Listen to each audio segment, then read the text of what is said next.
Chers lecteurs, bonjour. Pour un passionné d'histoire de découverte des civilisations passées comme moi, il y a des petits refrains moralisateurs actuels qui m'échauffent sérieusement.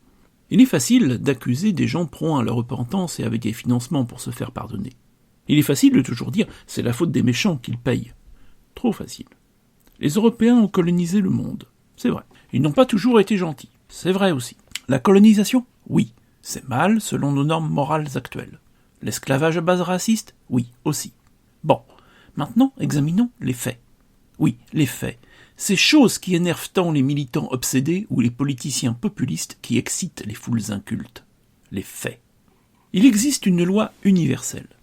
Toute civilisation, toute nation cherche l'expansion. Cela fait partie de ses caractéristiques fondamentales. Les Européens ont colonisé, oui, c'est vrai. Ils ont soumis d'autres peuples, c'est vrai aussi. Ils ont pillé, tué, etc. Aucun doute, c'est vrai aussi. Mais c'est vrai pour toutes les civilisations. Certaines ont simplement mieux réussi que d'autres. Les Européens ont bénéficié d'une chance incroyable. Ils ont obtenu à un moment donné de leur histoire une avance technologique alors qu'ils étaient en une relative surpopulation. Du moins, une forte croissance de leur population. Donc, ils avaient simultanément beaucoup de candidats à l'émigration et des moyens techniques d'aller conquérir les terres. Donc, ils ont conquis. D'autres n'ont pas eu de chance. Descendus de la région du Rio Grande, les Aztèques avaient soumis les Mayas dans l'actuel sud du Mexique. Leur empire était encore récent. Et voilà que débarquent des gens qui sont d'abord pris pour des messagers des dieux, qui ont une vraie avance technologique, le cheval, la roue, le métal, et ces gens veulent de l'or. Et, peu nombreux, ils s'appuient sur tous les peuples colonisés par les Aztèques pour renverser l'empire de ceux-ci. Les colonisateurs aztèques se sont fait coloniser. Mais le sort de l'Empire Inca est pire encore. Celui-ci n'était pas encore fermement établi. Il était même en pleine expansion à grands coups de massacre. Même méthode, les peuples conquis ont été heureux de s'appuyer sur des étrangers pour détruire les Incas.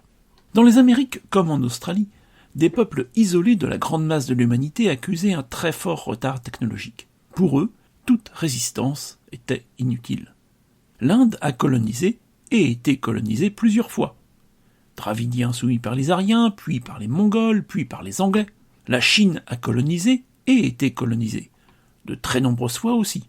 Mongols, Mandchous. Dans ces deux cas, il s'agissait de conquêtes en continuité territoriale dans la majorité des cas. Il y avait de quoi faire, pas la peine de se lancer dans des expéditions de conquête lointaines, très consommatrices en ressources, très compliquées sur le plan logistique. Rohingyas, Ouïghours, Tibétains n'ont pas le loisir de se plaindre des méchants Européens. Puisque l'on parle des Mongols, rappelons que ceux-ci ont colonisé l'Europe. On peut remonter aux expéditions des Huns d'Attila, mais c'est surtout l'établissement de la Horde d'Or dont il faut parler, en Europe de l'Est. En Afrique, l'Empire du Mali, ou celui d'Éthiopie, pour prendre deux exemples bien connus, ont conquis de larges territoires, soumettant de nombreux autres peuples. Les Zoulous sont partis en gros du Soudan pour s'établir en Afrique du Sud, n'hésitant pas à soumettre Bantous ou Bushmen. Les Marocains ont abattu Tombouctou et conquérir tranquillement l'Afrique de l'Ouest quand deux puissances européennes ont arrêté son expansion, la France bien sûr, et en moindre mesure l'Espagne. On m'a parlé des Inuits et des Tahitiens. Des gens pacifiques ? Pas du tout. Les Inuits sont restés coincés dans une zone climatique correspondant à un mode de vie ultra adapté, mais ils l'ont largement conquise. Les Polynésiens ont conquis les îles du Pacifique. Les guerres étaient nombreuses, et la colonisation a pu se faire précisément à cause des guerres entre tribus. Oui, mais les méchants Européens ont commis l'abominable crime de l'esclavage transatlantique. C'est vrai. Sauf que l'esclavage était surtout le fait des potentats africains. Certes, il existait une demande marchande européenne, mais le sale boulot était fait localement, par des autochtones. Et aujourd'hui encore, alors que l'Europe a partout aboli l'esclavage, celui-ci perdure en de nombreux endroits de l'Afrique. Le mal est partout. Conquérir et soumettre est une tendance naturelle de toute nation, de toute civilisation. Simplement, il y a ceux qui réussissent, qui en ont les moyens, en général à un moment donné de leur histoire, et ceux qui échouent. Ainsi est la dure loi de l'histoire. Bien sûr, cela ne veut pas dire que l'évolution humaine ne doit pas amener à cesser ces petits jeux mortels.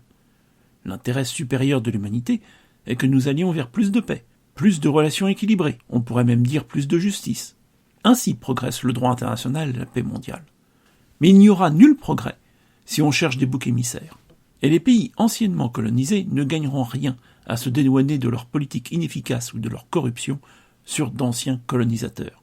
Plus d'un demi-siècle après une indépendance, il faut cesser de voir dans l'ancienne colonisation la source de tous les maux.